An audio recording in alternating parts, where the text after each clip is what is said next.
Assalamualaikum warahmatullahi wabarakatuh. Welcome back to my channel. Jangan lupa subscribe, like, comment, and share video ini. Semoga video ini dapat bermanfaat untuk kita semua. Nah, kali ini kita kembali belajar bahasa daerah Makassar dengan materi deskripsi. Nah, tentunya kalian sudah pernah mendengar kata deskripsi ini. Langsung saja.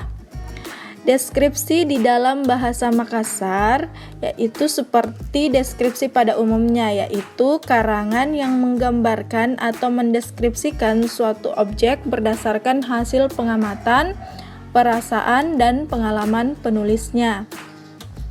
Nah, karangan deskripsi ini berisi gambaran mengenai suatu hal atau keadaan sehingga pembaca seolah-olah melihat, mendengar, atau merasakan hal tersebut.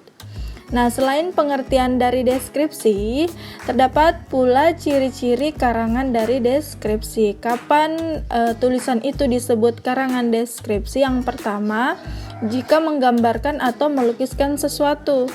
Yang kedua, penggambaran tersebut dilakukan sejelas-jelasnya dengan melibatkan kesan indera.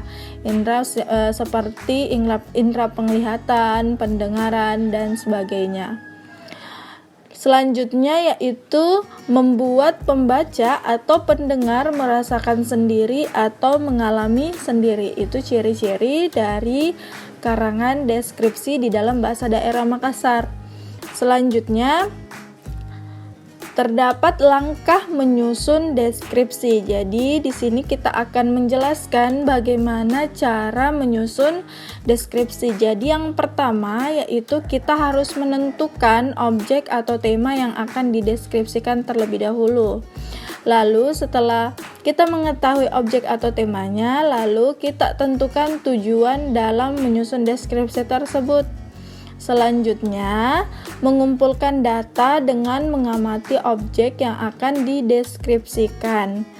Lalu, setelah mengumpulkan data, kita menyusun data tersebut ke dalam urutan yang baik. Jadi, kita harus menyusun kerangka karangan tersebut.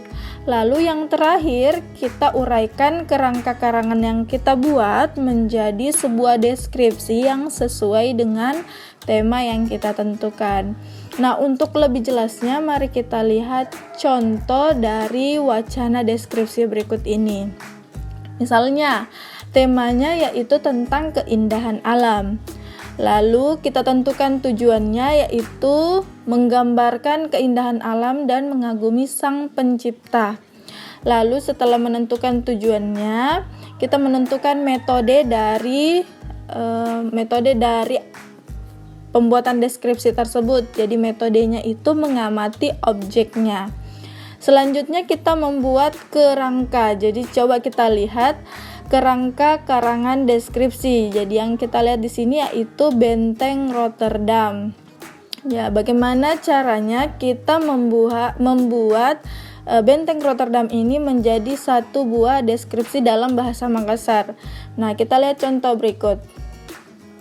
Tampakna Benteng Rotterdam nia kiri kota Makassar. Ni bangungi riwattu Balanda. Anjo bangung nanga, dalek kalau kiri tamparanga.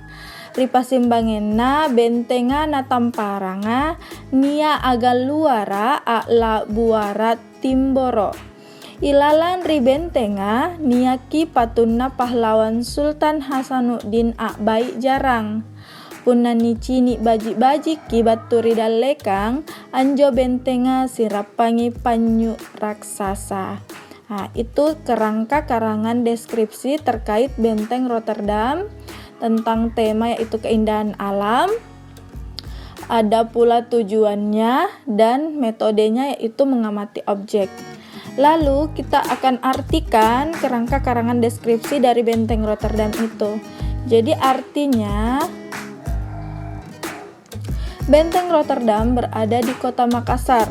Peninggalan zaman Belanda itu berdiri kokoh menghadap arah barat. Di depannya dalam jarak kurang dari 100 meter terbentang laut luas. Di antara benteng dan laut terbentang jalan raya yang memanjang dari arah utara ke selatan. Di dalam benteng terdapat patung pahlawan Sultan Hasanuddin yang sedang menunggang kuda. Jika diperhatikan dari depan, tampak benar bentuk benteng itu menyerupai penyu raksasa. Nah, itulah tadi pelajaran kita terkait deskripsi, mulai dari pengertian, ciri-ciri, langkah menyusun, sampai contoh dari deskripsinya. Jadi mungkin sekian pembelajaran kita tentang deskripsi ini. Sampai jumpa di pembelajaran selanjutnya. Wabillahi taufiq wal hidayah. Wassalamualaikum warahmatullahi wabarakatuh.